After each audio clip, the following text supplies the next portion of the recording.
మొదటి పేతురు 2వ అధ్యాయం మొదటి 3 వచనాలు. ప్రభువు దయాళుడని మీరు రుచి చూచి ఉన్న ఎడల సమస్తమైన దుష్టత్వమును, సమస్తమైన కపటమును, వేషధారణను, అసూయను, సమస్త దూషణ మాటలను మాని క్రొత్తగా జన్మించిన శిశువులను పోలిన వారై నిర్మలమైన వాక్యమును పాల వలన రక్షణ విషయంలో ఎదుగు నిమిత్తము ఆ పాలను ఆపేక్షించుడి. చాలమ్మా. ఇక్కడ చూసినట్లయితే మనం వాక్యాన్ని దేనితో పోలుస్తూ ఉన్నాడు? పేతురు పాలతో పోలుస్తూ ఉన్నాడు. ఇది ఫస్ట్ థింగ్. సో ఈరోజు వాక్యం గురించి కాదు కానీ, సో ఆ వాక్యం అనే పాలను ఆపేక్షించడానికి మనకు కావలసిన కొన్ని క్యారెక్టర్స్, గుణలక్షణాలను మనం చూద్దాం. మనం చూసినట్లయితే ఇంగ్లీష్ బైబిల్లో ఈ విధంగా ఉంది. ఇంగ్లీష్ బైబిల్ చదువుతారా? 2వ అధ్యాయం 1వ వచనం, 1 Peter. So be done with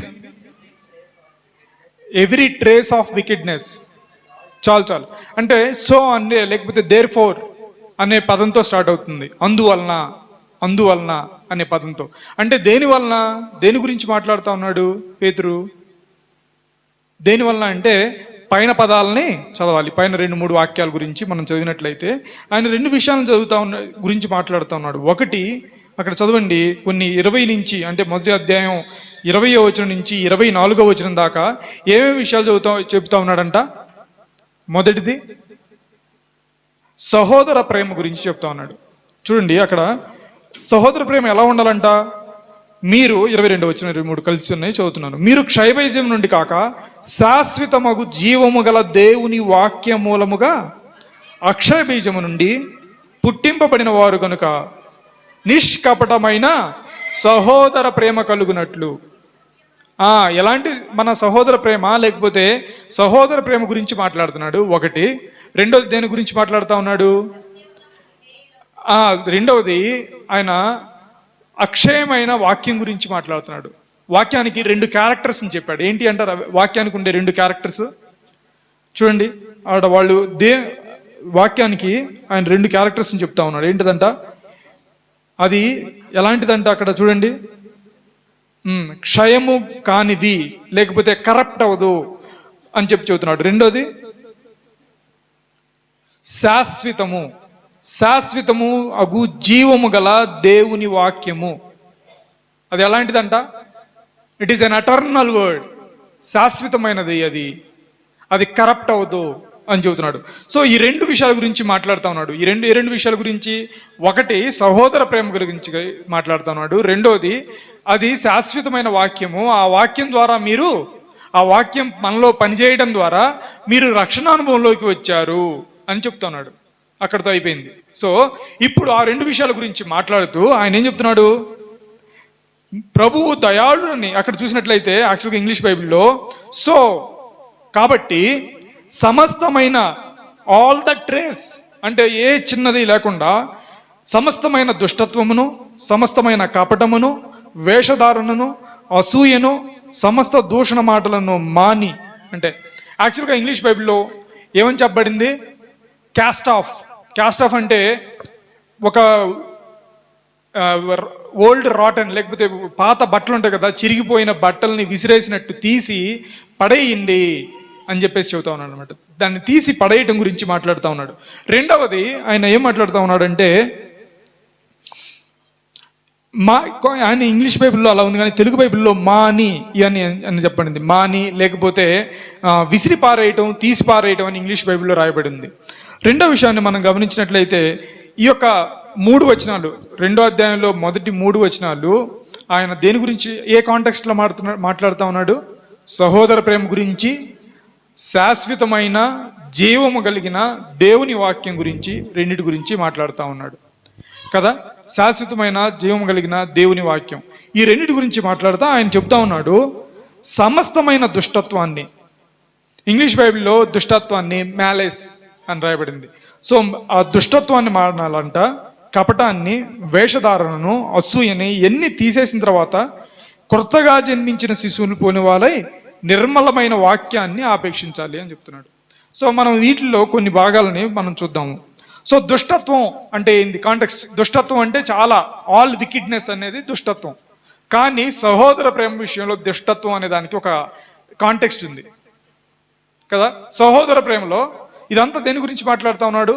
ఇవన్నీ ఈ 5 విషయాలు చెప్పాడు కదా. ఏంటిదంట? కపటం, దుష్టత్వము, కపటము, వేషధారణ, అసూయ, దూషణ మాటలు. ఈ 5 దేని గురించి మాట్లాడుతున్నాయి? సహోదర ప్రేమ విషయంలో, అలాగే రెండోది దేవుని వాక్యం విషయంలో. ఈ 2 విషయాల్లో మాట్లాడుతూ ఉన్నాయి. సో దుష్టత్వం అనేది సహోదర ప్రేమ విషయంలో, అన్న ఆఫ్ చేయండి అన్న. సహోదర ప్రేమ విషయంలో దుష్టత్వం అనేది ఏంటిదంట? సహోదర ప్రేమ విషయంలో దుష్టత్వం. సో దుష్టత్వం అంటే మీకు తెలిసింది చెప్పండి. వికిడ్నెస్ అంటే చెడుతనం కదా. అది ఎలాంటి చెడుతనం అయినా చెడుతనమే. కానీ సహోదర ప్రేమ విషయంలో చెడుతనం అనేది మూల లాంగ్వేజ్ మనం చూసినట్లయితే ఏంటంటే, నీ యొక్క విశ్వాసో లేకపోతే నీ పొరుగువాడు ఎవరన్నా ఉన్నాడు అనుకోండి, వాడు అభివృద్ధి చెందినప్పుడు, వాడు క్షేమాభివృద్ధిగా ఉన్నప్పుడు దానిని ఓర్చుకోలేకపోవటం దుష్టత్వం. అది. సో వేరే వాడు బాగుపడినప్పుడు, వాడు ఎదుగుతూ ఉన్నప్పుడు చూసి ఓర్చుకోలేకపోవటం అనేది ఒక దుష్టత్వం. సో దానిని తీసివేయండి అని ఎవరికి చెబుతున్నాడు? ఇది విశ్వాసులకు చెప్తా ఉన్నాడు. ఇది మొదటిది. దానికి సంబంధించి ఒక 2 ఎగ్జాంపుల్ చెప్తాను. సో ఉపద్య గ్రంథం ఉంది కదా. ఉపద్య గ్రంథంలో ఎన్ని అధ్యాయాలు ఉన్నాయి? ఒకటే. సో ఒక గ్రంథానికి అధ్యాయాలే ఉండు. సో ఉపద్య ఎవరికి రాయబడిందంట? ఎవరికి రాయబడింది ఉపద్య? చదవండి. ఉపద్య తీసిన వాళ్ళు. ఉపద్య కొత్త నిబంధనలో ఉండదు, పాత నిబంధనలో ఉంటుంది.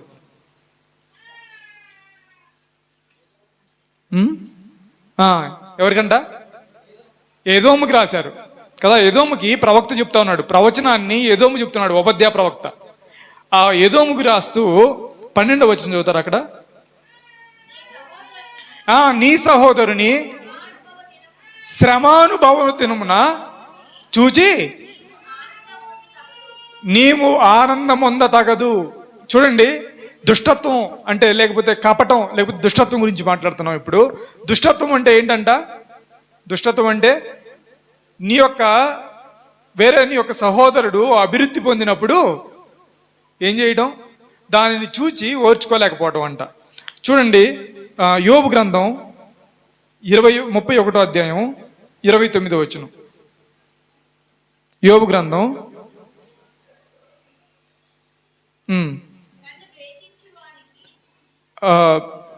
నన్ను ద్వేషించువానికి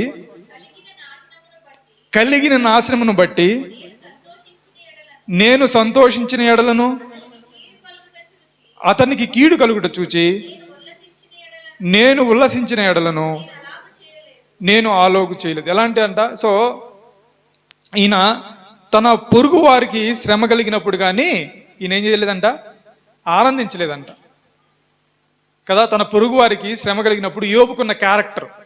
సో మనం చెప్పిన మాట ఎవరైనా వినలేదనుకోండి, కొన్ని రోజులు ఆగిన తర్వాత వాడు చాలా కష్టాల్లో ఉన్నాడు అనుకోండి, అప్పుడు ఏమని చేస్తాం మనం?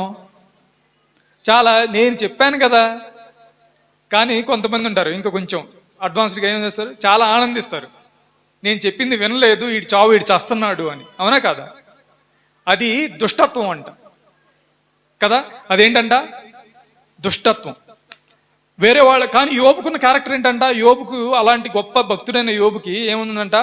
వేరే వాళ్ళకి, తన సహోదరుడికి, తనను నాశనం కోరుకున్న వారికి. అక్కడ మళ్ళీ వచ్చిన చదవండమ్మా. నన్ను ద్వేషించేవాడు, నా శత్రువు ఎవడైతే ఉన్నాడో వానికి నాశనం కలిగినప్పుడు, వాడికి శ్రమ కలిగినప్పుడు నేను సంతోషించిన ఎడల అతనికి కీడు కలుగుట చూచి నేను ఉల్లసించిన ఎడల, నేను చాలా రిజాయిస్గా ఉన్నప్పుడు నేను అలాగ చేయలేదు. యోబుకున్న క్యారెక్టర్ అన్నమాట ఇది ఒకటి. తన యొక్క సహోదరుడు తను చెప్పిన మాట వినకుండా తన యొక్క నాశనం కోరుకున్న తన సహోదరుడు చెడిపోయినప్పుడు, నాశనం అయిపోతున్నప్పుడు, కీడు కలుగుతూ ఉన్నప్పుడు తను ఏం చేయలేదంట? ఉల్లసించలేదు. మనమైతే ఏం చేస్తాము? ఉల్లసించడం అంటే యాక్చువల్గా ఏంటి? స్టెప్పులు వేయటం. ఏం చేయలేదంట? ఆయన ఆనందించలేదంట తన హృదయంలో. ఇది మొదటిది. రెండవది దుష్టత్వం గురించి మాట్లాడుతా ఉన్నాం. ఒబద్యా గురించి మాట్లాడాం కదా, ఒబద్యా గురించి కూడా మాట్లాడాం. ఒబద్యాలో ఎదోమీయులు ఏం చేశారంట? ఎదోమీయులు ఇజ్రాయేలీలు లేకపోతే యెరూషలేము పాడైపోయినప్పుడు, యెరూషలేము ఎవరు పాడు చేశారు?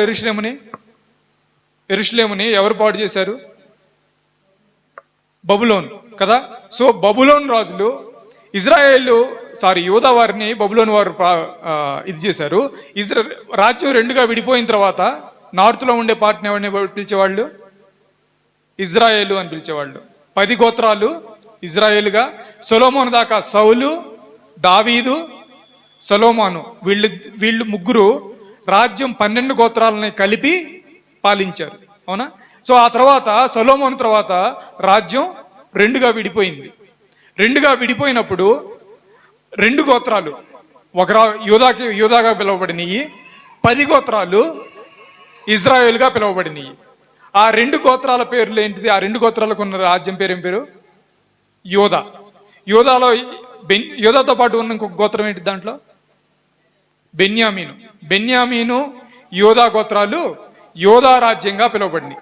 యోధా రాజ్యం లేకపోతే ఇశ్రాయేలీలు ఎందుకు ఇజ్రాయేలీలు అన్నామంటే, యాక్చువల్గా అక్కడ అన్యులతో మాట్లాడేటప్పుడు సో బిగ్గర్ కాంటెక్స్ట్లో మాట్లాడుతున్నాడు. ఇప్పుడు ఈ ప్రవక్త ఎవరితో మాట్లాడుతున్నాడంట? ఒబద్యా ఎవరికి చెప్తున్నాడు? ఎదోమీయులకు చెప్తున్నాడు. ఎదోములు అంటే ఎవరంటే వాళ్ళు? ఎదోమీయులు అనే వాళ్ళు ఎవరు? ఎదోము వంశం అనేది ఎక్కడి నుంచి వచ్చింది? ఎదోము వంశం అనేది ఎక్కడి నుంచి వచ్చింది? ఎదోమైట్స్.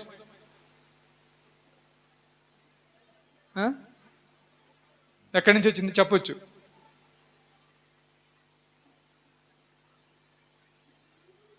ఎదోమైట్స్ అనేది ఏశావు సంతానం. ఏశావు ఎవరు? ఇజ్రాయేల్ యొక్క సహోదరుడు. అందుకనే అక్కడ ఎదోమీయులకు చెప్తూ ఇలా అంటున్నాడు ఉపధ్యాయంలో. ఏమని? నీ 1:12 చదువుతారా? నీ సహోదరుని, ఉపధ్యాయ 1:12, అదే ఉపధ్యాయ 12, నీ సహోదరుని శ్రమానుభవ దినమును చూచి నీవు ఆనందముంద తగదు. వాళ్ళు క్యాప్చర్ చేస్తున్నప్పుడు, బబులోను వాళ్ళు క్యాప్చర్ చేస్తున్నప్పుడు ఏం చేశారంట? ఓ అని చెప్పి ఎదోమీయులు ఏం చేశారంట? ఆనందపడ్డారంట. బబులోను వాళ్ళు యెరూషలేముని వాళ్ళు చెరలో పట్టుకొని వెళ్తా ఉన్నప్పుడు ఏం చేస్తా ఉన్నారంట? ఆనందిస్తా ఉన్నారంట. సో అలా ఆనందించకూడదు అని చెబుతా ఉన్నాడు. ఆ తర్వాత ఏం జరిగిద్దో ఎదోమీయులకి తర్వాత చెప్తా ఉంటాడు. సో ఎదోమీయులు ఎవరు? ఇజ్రాయేలు వాళ్ళందరూ ఎవరు ఆయనకి? ఇజ్రాయేలీలు సహోదరులు. ఎందుకంటే ఏశావు తన తమ్ముడి కొడుకులు బిడ్డలందరూ కలిపి ఇజ్రాయేలీలు. తన తమ్ముడి బిడ్డలు నాశనం అవుతా ఉంటే, శ్రమ పడతా ఉంటే, బబులోను చెరకి వెళ్తా ఉంటే ఏమవుతూ ఉన్నాడంట? ఎదోమీయులు ఏం చేస్తా ఉన్నారు? ఆనందిస్తా ఉన్నారంట. వారి యొక్క శ్రమ దినమును చూసినప్పుడు వాళ్ళు ఆనందించే వాళ్ళుగా ఉన్నారు అని ఎదోమీయుల గురించి రాయబడుతూ ఉంది. ఎదోమీయులు ఏశావు యొక్క సంతానం.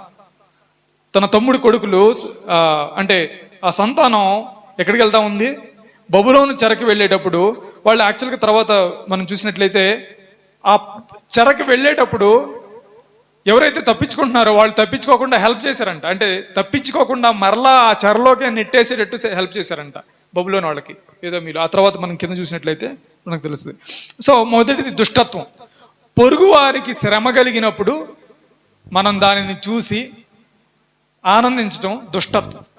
మనం చెప్పిన మాట వినకపోయినా, యోబుకున్న క్యారెక్టర్ అది. అదే మనం అనుకోండి, నేను చెప్పిన మాట వీడికి అసలు నా మాటే చెవికెక్కించుకోడు, పెద్దోళ్ళు అదే అంటారు కదా, నా మాటే చెవికెక్కించుకోడు, అయినప్పటికీ నేను చెప్పిన మాట ఒక్కటి వినడు, వీడు ఈ విధంగా ఇందుకే ఇలా తయారయ్యాడు అని చెప్పేసి మనం ఆనందిస్తాం. ఒకసారి బహుశా మాటలు కొంతమందికి బయటకు చెప్పుకోవచ్చు. అవునా? అది దుష్టత్వం. రెండవది కపటం అంటే that is called duplicity in heart. అంటే 2 హృదయాలు లేకపోతే హృదయంలో ఒకటి ఉంచుకొని ఇంకొకలాగా చెప్పటం, అది కపటం కదా. మూడోది ఏంటంట? వేషధారణ. మూడోది ఏముంది? వేషధారణ. వేషధారణకి మనకి బాగా తెలిసిన ఫేమస్ క్యారెక్టర్లు ఎవరు? క్యారెక్టర్ కాదు, ఒక ఇజ్రాయేల్ జనాంగాన్ని యేసుక్రీస్తు వారు వచ్చినప్పుడు ఎవరిని ఎక్కువగా తిట్టిపోశాడు?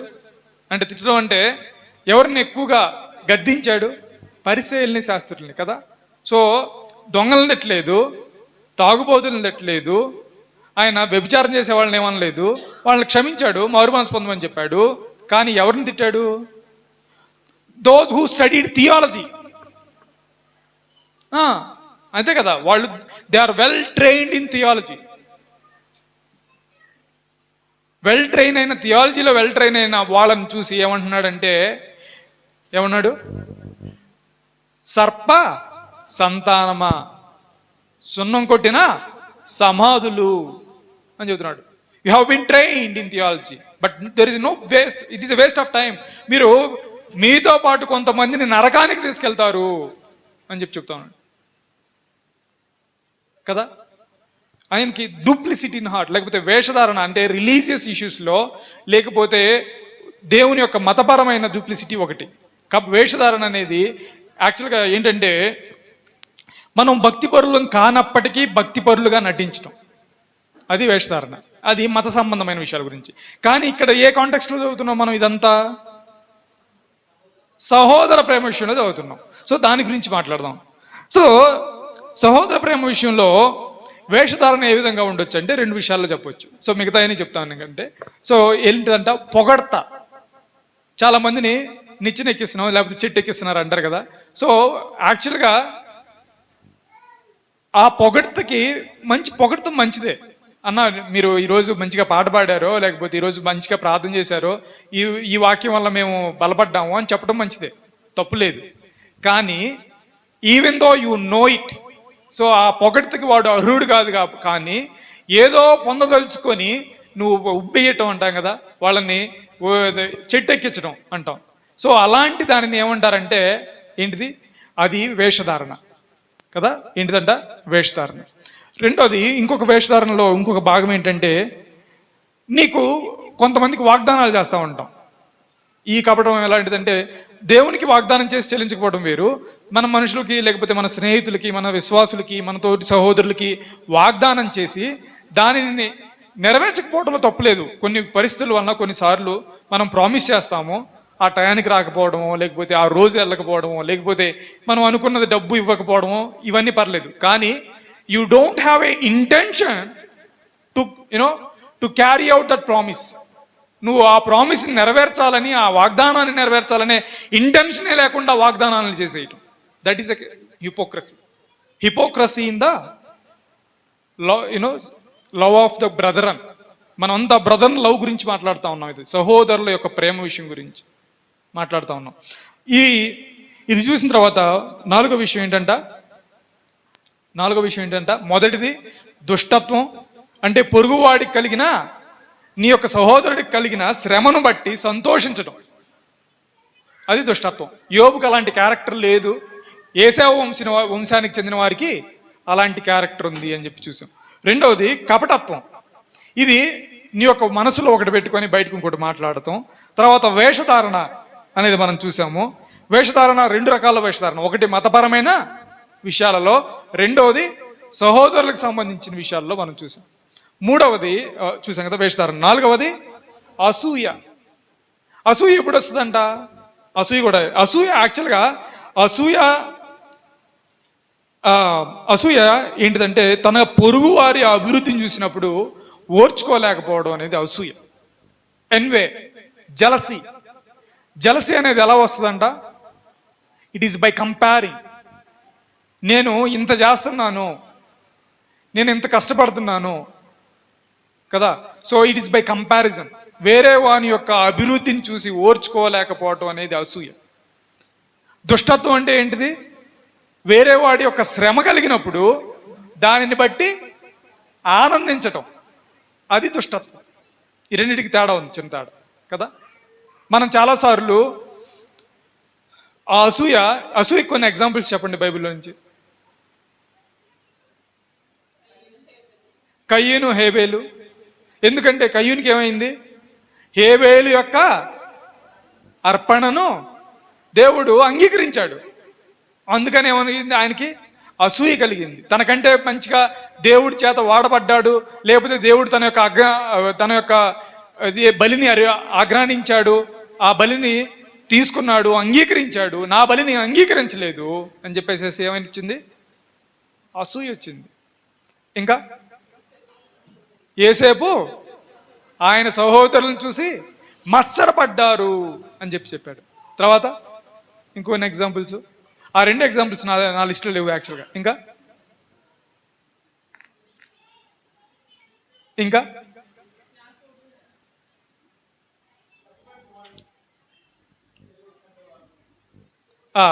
చాలా గుడ్ ఎగ్జాంపుల్ యాక్చువల్గా అది ఇంకో ఎగ్జాంపుల్ చెప్తాను.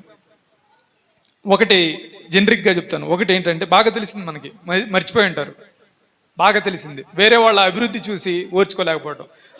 దావీదు, సౌలు కదా. యాక్చువల్గా ఎందుకు ఆయనకి అసూయ కలిగిందంట, సౌలుకి దావీదు మీద ఎందుకు అసూయ కలిగింది? మొదటి సమూయేలు గ్రంథం 18వ అధ్యాయం,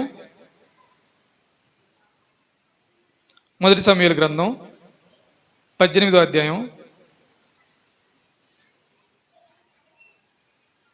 ఎన్నో వచనం, 8వ వచనం అనుకుంటా, 8, 9 వచనాలు చదవండి.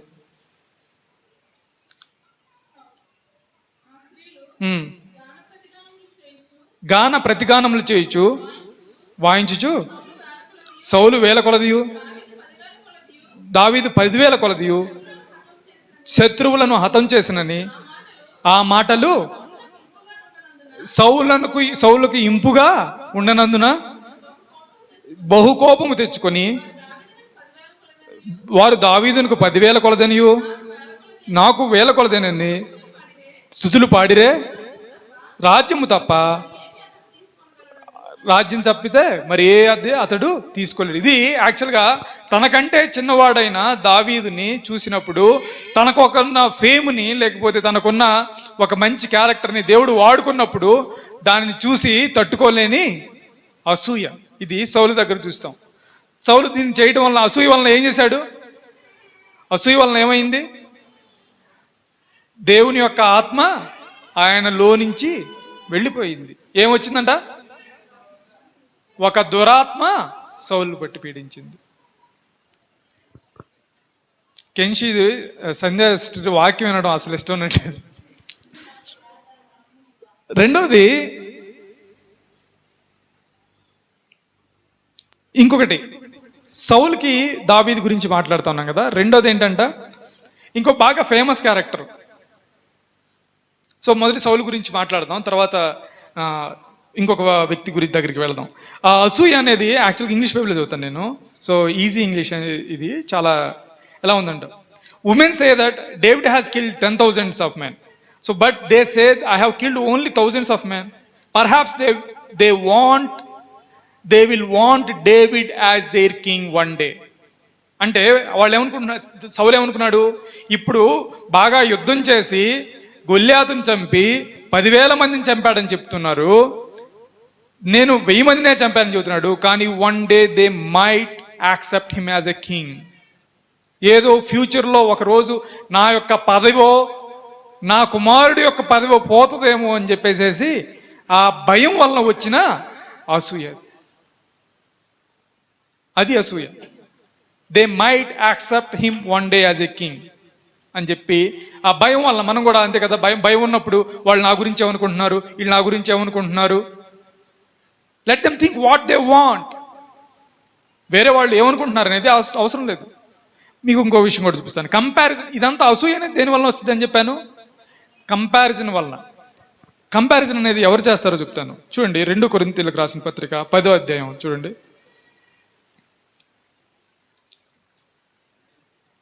కొరింథీయులకు రాసిన 2వ పత్రిక 10వ అధ్యాయం 12వ వచనం అనుకుంటాను. తమ్మును తామే మెచ్చుకొని కొందరితో జతపరచుకొనుటకైనను వారితో సరిచూచుకొనుటకైనను మేము తెగింపజాలము గాని వారు తమలోనే ఒకరిని బట్టి ఒకరు ఎన్నిక చేసుకొని ఒకరితోనొకరు సరిచూచుకున్నందున గ్రహింపు లేక ఉన్నారు. యాక్చువల్గా నేను ఇంగ్లీష్ బైబిల్లో జిఎన్బిలో చదువుతాను. Of course, we would not dare to classify ourselves or compare ourselves with those who rate themselves so highly. How stupid they are, how foolish they are. English బైబిల్లో టిఎల్బిలో అయితే వాడుక భాష బైబిల్లో ఈ మాట చెప్పబడతా ఉంది. ఏంటంట, మేము వాళ్ళతో ప్రగల్భాలు పలికే గుంపుతో పోల్చుకునే ధైర్యం నాకు లేదు అని పౌలు చెబుతా ఉన్నాడు. మేము వాళ్ళతో పోల్చుకోలేము కదా. తెలివి లేని వాళ్ళు తమ గొప్పతనాన్ని తామే కొల్చుకుంటూ తమలోనే తమతో పోల్చుకుంటారు అంట కదా. ఎవరంట కదా, ఇక్కడ చూడండి. It is the fools who compare themselves with others. నేను ఇంత పరిచర్య చేస్తున్నాను, నేను అలా ఊరిలో వస్తున్నాను, లేకపోతే ఇంత దూరం చేస్తున్నాను, వాళ్ళు ఎందుకు చేయట్లేదు? You cannot compare. నేను ఈ విధంగా చేస్తున్నాను. సో దేవుడు మీకు తెలుసో లేదో, యోహానికి ఒక యేసుక్రీస్తు నామంలో దయ్యాలు వెళ్ళగొట్టబడే వ్యక్తి కనపడ్డాడు శిష్యుడైన యోహానికి కదా. అప్పుడు ఏం చేశాడు శిష్యుడైన యోహాను? లూకాసు వార్తలోనూ ఇక్కడ ఉండాలి అది. ఏం చేశాడు? స్వార్థలే అయ్యి, నేను ఎక్కడో అడగట్లేదు, నేను సంవత్సరాల నుంచి బైబిల్ చదువుతా ఉన్నాం మనం.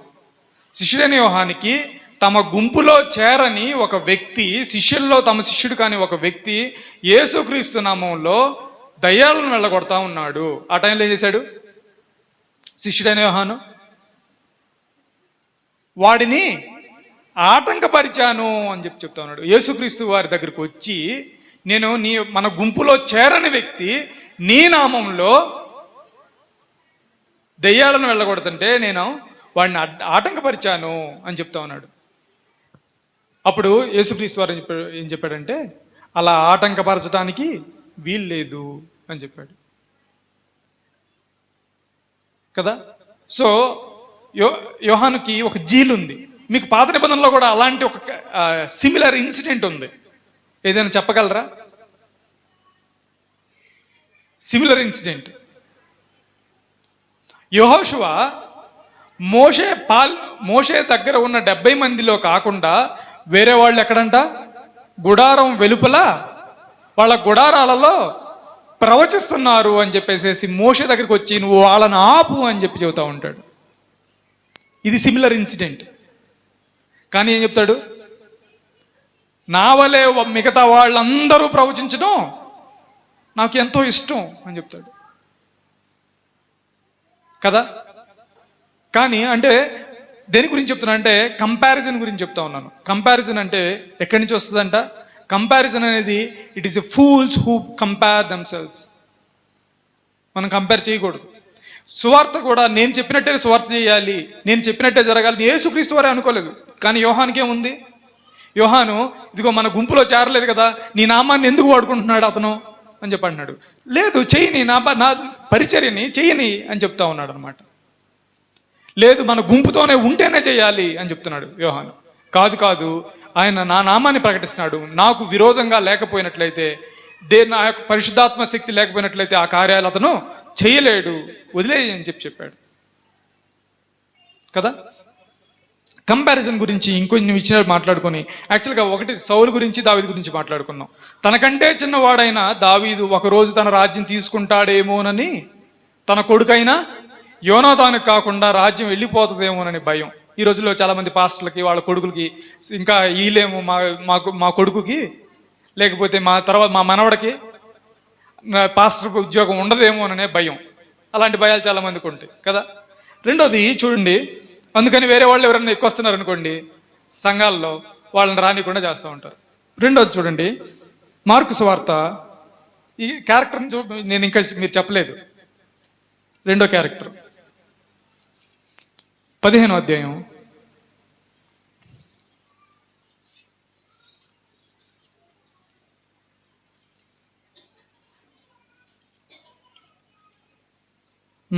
10వ వచనం. మార్కు సువార్త 15వ అధ్యాయం 10వ వచనం. ప్రధాన యాజకులు అసూయ చేత ఆ అసూయ చేత యేసుని అప్పగించిరని పిలాతు తెలుసుకొనెను. యేసుక్రీస్తు వారిని దేనికి అప్పగించారంట? మామూలుగా మనం ఏం చేస్తాము, యూదులు జనరల్గా దేనికి అప్పగించారని, దేవదోషం చేస్తున్నాడని మామూలుగా చెప్తారు. మన దేవదోషం చేశాడు అని ప్రధాన యాజకుడు బట్టలు చించేసేసుకొని ఆయన ఎక్కడికి తీసుకెళ్తారు? పిలాతు దగ్గరికి తీసుకెళ్తారు, రోమన్ గవర్నమెంట్ దగ్గరికి. కానీ ఇక్కడ పిలాతు ఏం తెలుసుకున్నాడు?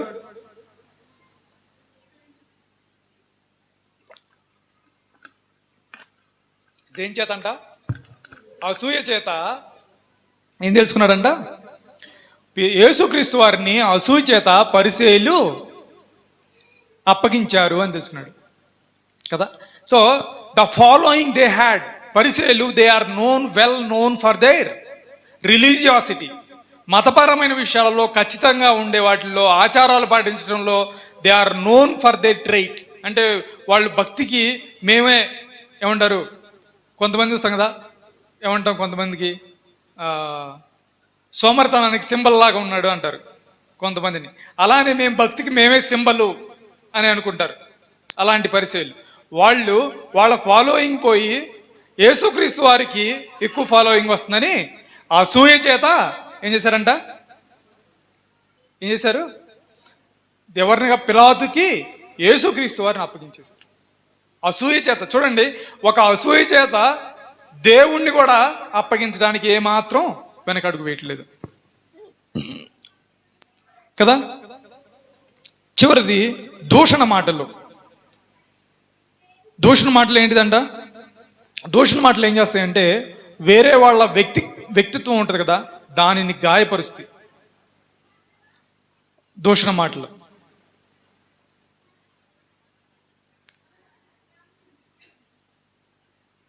We cannot compare. మనం ఎవరితో మనం పోల్చుకోవాల్సిన అవసరం లేదు. మనలాగే అందరూ స్వార్థ చేయాల్సిన అవసరం లేదు, లేకపోతే మనలాగే పాటలు పాడాల్సిన అవసరం లేదు, మనలాగే అన్ని కూడికలకి రావాల్సిన అవసరం లేదు. అందరూ రమ్మని నేను అందరికీ చెప్తాను, అది వేరే విషయం. రమ్మని అందరికీ చెప్తాను. రాకపోయినందువలన, లేకపోతే నేను కొన్నిసార్లు చూస్తాను, చాలాసార్లు నా మెసేజ్ చూసి అసలు చాలామంది రిప్లై కూడా ఇవ్వరు, అయినా పర్లేదు. Will ask, like we encourage others. It is not our business, it is with the God కదా. సో మనం అందరిని ఎంకరేజ్ చేయాలి, హెచ్చరించాలి, ప్రోత్సహించాలి. కానీ అది దేవుడికి వాళ్ళకున్న లెక్కలు.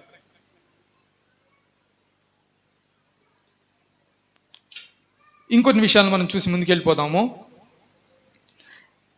ఇవన్నీ ఎవరికి చెప్తున్నాడంట? ఏమేంటి? దుష్టత్వం, కపటం, వేషధారణ, అసూయ, దూషణ మాటలు. ఈ మాటలన్నీ ఎవరికి చెప్తున్నాడు? క్రైస్తవులకు చెప్తా ఉన్నాడు. క్రైస్తవులకి చెబుతా ఉన్నాడు, సహోదర ప్రేమ కలిగే విషయంలో వీటన్నిటినీ మానేసేయండి అని కదా. సో కపటం, చాలాసార్లు చాలా మందిని చూస్తే చాలా బాగా మాట్లాడతారు. కొన్ని బయటికి వెళ్ళిన తర్వాత ఎలా ఉంటుంది కపటం? ఓ వీళ్ళు చెప్పే మాటలు ఎంతసేపు వింటాం, లేకపోతే వీళ్ళు అని అనుకుంటారు లేదా? అవునా? సో అది కపటం. సో అలాంటి సహోదర ప్రేమ ఇవన్నీ తీసేసిన తర్వాత, సో ఇదంతా ఎందుకు చెప్తున్నాను అంటే, మనకి ఇందాక వాక్యం అంతా చూసాం కదా, కీర్తనలో, వీటన్నిటిలో మన ఎదుగుదలకి కావాల్సింది ఏంటంట? రక్షణ అనేది ఏ విధంగా వచ్చిందంట? మనం 1 పేతురు 1:23లో రక్షణ అనేది దేని ద్వారా వచ్చిందంట? మనం దేని నుంచి పుట్టాము అని చెప్పబడింది అక్కడ. అక్షయమైన బీజం అంటే ద సీడ్. యాక్చువల్గా ఇంగ్లీష్ బైబిల్లో కొన్ని న్యూ ట్రాన్స్లేషన్లో ద స్పర్మ్ అని ఉంటుంది. ద సీడ్ అక్షయమైనది, అది కరప్ట్ అవ్వనది అని ఉంటుంది. శాశ్వతమైన జీవము కలిగిన దేవుని వాక్యం వలన మనం రక్షణలోకి వచ్చాము అని మొదటిది. కానీ ఇప్పుడు ఆ రక్షణలో ఎదుగుదల ఎలాంటిదంట? రక్షణలో ఎదుగుదలకు కావాల్సింది ఏంటంట? రక్షణలో ఎదుగుదలకు కావాల్సింది వాక్యం కదా. సో ఆ వాక్యాన్ని, లేకపోతే ఆ వాక్యం ద్వారా మనం పొందుకోవాల్సిన మేలులు పొందకుండా మీరు పోతారేమో, వాక్యం ద్వారా మీరు పొందవలసిన మేలులు పొందకుండా పోతారేమో. ఎప్పుడంట? ఒక ఫిజిషియన్ దగ్గరికి వెళ్ళామనుకోండి, ఒక డాక్టర్ దగ్గరికి వెళ్ళామనుకోండి, ఏం చెప్తాడు? మొదటిది, మీరు ఇదిగో ఈ రోగం ఉంది, ఇదిగో ఈ ఫీవర్ ఉంది, మీరు ఇది తినొద్దు, మటన్ తినొద్దు, చికెన్ తినొద్దు ఒక 4 రోజులు, లేకపోతే జాండీస్ కానీ ఇలాంటి ఏమైనా వచ్చిందనుకో ఒక 4 రోజులు ఇవన్నీ ఆయిల్ ఫుడ్ ఇవన్నీ అవాయిడ్ చేయండి, ఈ గంజి తాగండి, లేకపోతే ఇలాంటివన్నీ చెప్తాడు, లైట్ ఫుడ్ తీసుకోండి అని. అలానే వాక్యాన్ని తీసుకోక ముందు, వాక్యం మనలో పనిచేసి దానివల్ల రక్షణలో ఎదగక ముందు తీసివేయవలసిన కొన్ని క్యారెక్టర్స్ ఉన్నాయి, అవి తీసేయండి అని చెప్తున్నాడు. అప్పుడు ఆ వాక్యం మనలో ఫలింపునిచ్చిద్ది, ఆ రక్షణలో మనకు ఎదుగుదలను వస్తుంది అని చెబుతా ఉన్నాడు. అది లేనప్పుడు వాక్యం పనిచేయదు అని చెబుతున్నాడు. అది మన టోటల్ ఫ్రేమ్. సహోదర ప్రేమ గురించి చెబుతా ఎందుకు చెప్తున్నానంటే, మొదటిది మీరు వాక్యం ద్వారా పుట్టారు, అక్షయమైన వాక్యాన్ని ద్వారా మీరు రక్షణలోకి వచ్చారు. ఆ రక్షణలో ఎదుగుదలకు కావాల్సింది కూడా వాక్యమే. కానీ ఆ వాక్యం మీలో ఫలించాలి, ఆ రక్షణలో మీరు ఎదగాలి అని అంటే ఏం కావాలంట? ఇవన్నీ తీసేయండి, ఇవన్నీ మానేయండి అని చెబుతా ఉన్నాడు కదా. ఇవన్నీ మానేసినప్పుడు మనకేం కలుగుతుందంట? ఎదుగుదల వస్తుంది, ఎదుగుదల వస్తుంది.